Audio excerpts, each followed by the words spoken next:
जय जगन्नाथ ओडिशावासी आज जानुआरी 12 तारिख रविवार 10टी गुरुत्वपूर्ण न्यूज उपरे नजर पकाइबा आपणको भल पाइबा स्वरूप गोटे गोटे लाइक निश्चित भाव में करेंगे।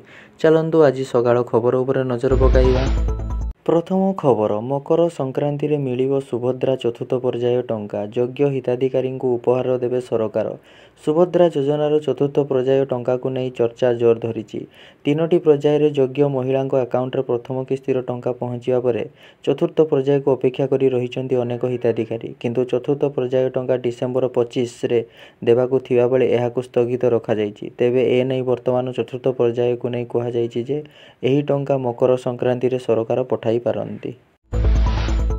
खबर कुंभ मेला को गड़िब हाई एंड प्रीमियम बस आज उद्घाटन करिवे मुख्यमंत्री मोहन माझी।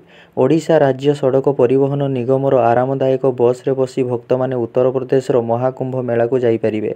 मुख्यमंत्री मोहन चरण माझी एही हाई एंड प्रीमियम बस सेवा को आज 12 तारिख रे उद्घाटन करिवे बोली विभागीय सूत्ररु सूचना मिलिछि। परवर्ती खबर बालेश्वर रे लागिला कर्फ्यू। बालेश्वर सहर रे बलवत्तर रहिबो कर्फ्यू। सहरर जादवपुर, अख्तियारपुर और भास्करगंज मौजार विभिन्न स्थान रे रहिथिबा जबरदखल उच्छेद प्रक्रिया पई sub divisional magistrate Baleshwar तरफरु जरूरीकालीन curfew घोषणा करा जायछि। 11 तारिख भोर 4टा ठारू राति 10टा पर्यंत एवं 12 तारिख भोर 4टा ठारू राति 10टा पर्यंत एही कर्फ्यू बलवत्तर रहिबो। परवर्ती खबर छत्तीसगढ़ मुख्यमंत्री को चिठी लिखिले नवीन। छत्तीसगढ़ पुलिस स्वर्गत नव दास पुओ विशाल दास समेत किरिमिरा ब्लॉक सरपंच एवं पंचायत समिति सदस्य को अटक रखी। यहाकू नहीं बिजु जनता दल मुख्य नवीन पट्टनायक शुक्रवार दिन छत्तीसगढ़ मुख्यमंत्री विष्णुदेव साय को चिठी लिखिं। यह समेत से कहते जे छत्तीसगढ़ महासमुंद जिला सरेईपाली थाना विशाल किसी समिति सभ्य और सरपंच को अटक रखाई। परवर्ती खबर रसुलगढ़ हत्या घटना सहदेव पिला पाठपढ़ा दायित्व नेले नवीन। परिवार को देले 50,000 टंकार सहायता राशि। राजधानी रे चांचल्य सृष्टि करथिबा रसुलगढ़ हत्या घटना बीजेडी सभापति नवीन पट्टनायक को भेटिले सहदेव परिवार। नवीन पट्टनायक सहदेव परिवार दुख शुणा सह सहदेव परिवार को सहायता प्रदान करिसेंती। नवीन पट्टनायक सहदेव परिवार को 50,000 टंका सहायता प्रदान करने सहित सहदेव नायक 2 पिला पढ़िबा दायित्व नहीं बीजेडी सुप्रीमो नवीन पट्टनायक। अन्यपटे सहदेव पत्नी सुनीता नायक को 5 लाख टंकार सहायता राशि देले 5 एजेंसी। केवल सेतिकी नुहे बरं सुनीता को जागृति रे सुपरभाइजर भाव नियुक्ति मध्य देइछंती। परवर्ती खबर 14 तारिख पर्यंत अंधार होइजिबो ओडिशार एही सबु जिला। आसंता 14 तारिख पर्यंत ओडिशार 10टी जिला को नहीं बड़ पूर्वानुमान करा जायछि।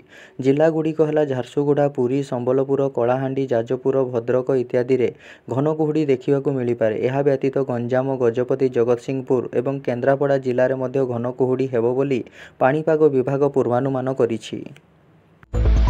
प्रति खबर घरे छुआ जन्म कले 10म श्रेणी छात्री 10म श्रेणी रे पढ़ुथिले आउ 2 मास पर देइथांदे मैट्रिक परीक्षा। ता पूर्वरु मां होइगले 10म श्रेणी रे पढ़ुथिबा जणे छात्री। एपरी घटना संबलपुर जिले में घटिछि नाकटी देउल थाना अंचल रे। परवर्ती खबर वर्ष भितर 64 जनक द्वारा यौन निर्यातनार शिकार। केरल जड़े दलित झील दाबी करिसेंती जे गत 5 वर्ष मध्य 64 जन लोक दुष्कर्म करिसेंती। तांकर एपरी अभियोग पर एबे एक मामला रुजु होई तदंत आरंभ होईछि। नाबालिका मुहर एकथा शुणिया पर शिशु कल्याण कमिटीर अभियोग पर पठनमथिटा पुलिस एही मामला रुजु करी तदंत आरंभ करिछि। एही घटना सेतेबेले लोकलोचन को आसिला जेतेबेले महिला समाख्या नामक एक स्वेच्छासेवी संगठनर जने सदस्य नाबालिका घर को गले। सदस्य जनक पीड़िता घरे पहुंचा पर से 5 वर्ष धरी अनुभव करथिबा भयंकर कथा वर्णना करिथिला। तापरे एनजीओ पठनमथिटा जिलार शिशु कल्याण कमिटी को नहीं एक रिपोर्ट करिथिला।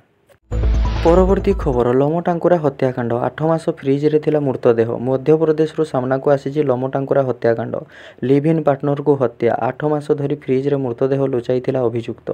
मात्राधिक विद्युत बिल आसबार जना पड़ा घटना। जड़े प्रेमिक किभली एते निष्ठुर होई पारे, निज प्रेमिका को किभली नृशंस भाव हत्या करिपारे तार ज्वलंत उदाहरण होउछि एही हत्याकांड। मध्यप्रदेश देवास अंचल रे लिव इन रे रहुतिले संजय पटीदार एवं पिंकी प्रजापति। 5 वर्ष धरी उभय एकाठी रहुतिले। तेबे 2024 2024ରେ ପିଙ୍କି ବିବାହ ପାଇଁ ଚାପ ପକାଇବାରୁ ସଞ୍ଜୟ ତାଙ୍କୁ ହତ୍ୟା କରିଥିବା ଜଣାପଡ଼ିଛି। ସହଯୋଗୀ ବିନୋଦ ସହ ମିଶି ପିଙ୍କିଙ୍କ ତଣ୍ଟି ଚିପି ହତ୍ୟା କରିଥିଲେ ଦୁଇ ଅଭିଯୁକ୍ତ। ପରେ ଫ୍ରିଜ୍ ଭିତରେ ମୃତଦେହକୁ ଲୁଚାଇ ରଖିଥିଲେ। ତେବେ ବାରମ୍ବାର ବିଜୁଳି ବିଲ୍ ଅଧିକ ଆସୁଥିବାରୁ ସଞ୍ଜୟ ରହୁଥିବା ରୁମ୍ର ତାଲା ଭାଙ୍ଗି ଫ୍ରିଜ୍ ବନ୍ଦ କରିଥିଲେ ପାଖ ରୁମ୍ରେ ରହୁଥିବା ଭଡ଼ାଟିଆ। ଏହାପରେ ଦୁର୍ଗନ୍ଧ ହେବାରୁ ସାମ୍ନାକୁ ଆସିଥିଲା ସତ। ପୋଲିସ ମୃତଦେହ ଜବତ କରିବା ସହ ମୁଖ୍ୟ ଅଭିଯୁକ୍ତ ସଞ୍ଜୟଙ୍କୁ ଗିରଫ କରିଛି। ପରବର୍ତ୍ତୀ ଓ ଶେଷ ଖବର। ନାହାନ୍ତି ଋଷଭ ସିରାଜ, ଫେରିଲେ ସାମି। ଇଂଲଣ୍ଡ ଟି-20 ସିରିଜ୍ ପାଇଁ ଘୋଷଣା ହେଲା ଟିମ୍ ଇଣ୍ଡିଆ। ଇଂଲଣ୍ଡ ବିପକ୍ଷ ଟି-20 ସିରିଜ୍ ପାଇଁ ଦଳ ଘୋଷଣା କରିଛି ଟିମ୍ ଇଣ୍ଡିଆ। ସୂର୍ଯ୍ୟକୁମାର ଯାଦବ ଦଳର ଅଧିନାୟକ ହୋଇଥିବା ବେଳେ ଅକ୍ଷର ପଟେଲଙ୍କୁ ଦଳର ଉପ-ଅଧିନାୟକ ପଦ ଦେଇଛି ଟିମ୍ ଇଣ୍ଡିଆ। ତେବେ ଷ୍ଟାର ବୋଲର ମହମ୍ମଦ ସାମି ଏହି ଦଳରେ କମ୍ବ୍ୟାକ୍ କରିଛନ୍ତି।